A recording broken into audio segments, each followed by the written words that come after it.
Welcome to this explainer. Today, we're doing something a little different. We're going to uncover the hidden, honestly fascinating life cycle of the stocks and bonds sitting right there in your portfolio. You know, every single security out there actually has a story, and today we're going to trace it from the very beginning right down to the very end. Think about a 30-year bond. If you've held one, it's probably outlasted a few market crashes, maybe some huge technological revolutions, and probably even the original founders of the company. And then, one day, poof, it just vanishes from the books. It's gone. Where did it actually go? And what happens behind the scenes when your cash is finally returned to you? To most people, that maturity event is just, a line item crossing a screen. But in the world of global financial operations, it's the grand finale of a massive journey that takes literally decades to unfold. To figure out exactly where it goes, we'll trace the chronological biography of a financial instrument. We'll cover the financial life cycle, its birth in the primary market, its active years and market makeovers, maturity versus sudden death, and finally, the operational backbone. Section 1. The Financial Life Cycle, a security story. So every single security travels through this overarching timeline, and it's broken down into 3 distinct phases. First up, you have day 1. This is its literal birth, happening so the issuer can raise initial capital. Then we hit this massive middle span, years 1 to 30, sometimes even longer, which are the active years of secondary market trading. And finally, year 30 and beyond. This represents its ultimate end, either through redemption or liquidation. Basically, this timeline is our map for the journey today. Section 2. Birth in the primary market, raising capital. All right, our story kicks off when an issuer really needs to inject some fresh cash into their operations. Maybe they're building a new factory or funding a bridge. They face a huge choice right at the start regarding their capital structure. They can either issue debt, which means they're borrowing the funds, or they can issue equity, meaning they're selling a stake in the actual enterprise. The path they choose here, it completely dictates the risk profile and the entire future life cycle of this brand new security. Now, the really crucial point here is how this new life is officially documented. It happens through the prospectus. You can think of it as the security's official birth certificate. It's the foundational contract that outlines exactly what you, the investor, are getting and precisely what the issuer is promising to deliver over the security's lifetime. It's essentially the ultimate rulebook for everything that follows. So once that capital is raised, the security is officially born. But it doesn't just float around in the ether. It gets immobilized in a central securities depository, or a CSD. Gone are the days of carrying physical bearer bonds in locked briefcases or storing them in massive steel vaults. Today, the CSD dematerializes the security.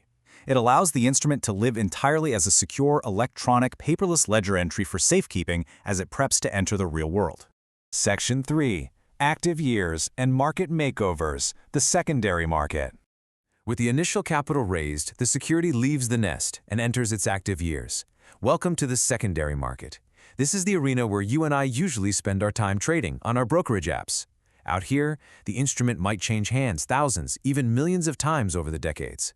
It's building this massive, continuous chain of custody that has to be perfectly maintained. It survives wild market volatility, moving seamlessly from one portfolio right into another. But as it ages, the security doesn't just sit there doing nothing. It goes through major life milestones, which we call corporate actions.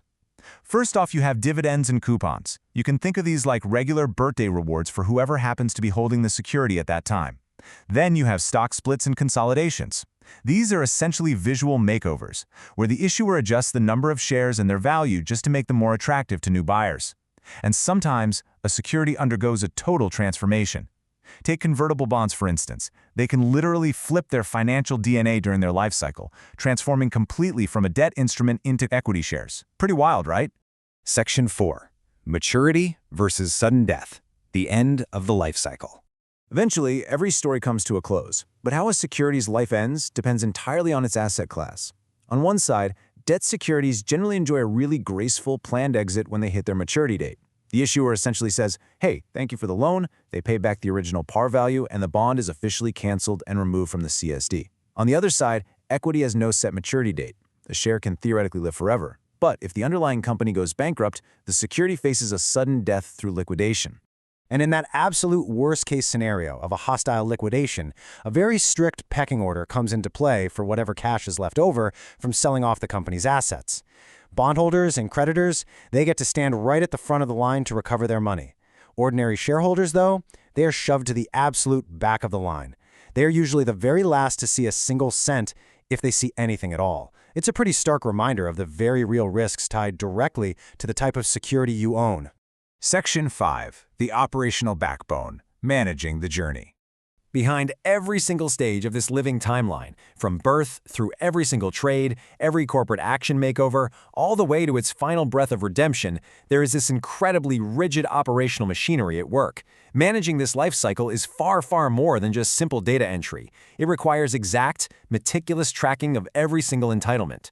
Every record has to be completely reconciled, tracing all the way back to the original promises made in that very first prospectus. The global financial operations teams are really the unsung heroes here. They operate under one absolutely crucial mandate. Whether an instrument is experiencing a graceful bond maturity or the total chaos of a hostile takeover, their job is to ensure that the financial records flawlessly reflect the reality of the securities journey before the market even opens the next day. Because honestly, if they fail, the entire system breaks down. Understanding this full life cycle is absolutely key to managing your risk and knowing exactly what you actually hold in your accounts. So the main takeaway I want to leave you with is this. The next time you open up your portfolio and hit buy on a stock or a bond, just pause for a second. Ask yourself, what chapter of its life are you participating in right now, and are you fully prepared for how its story might end?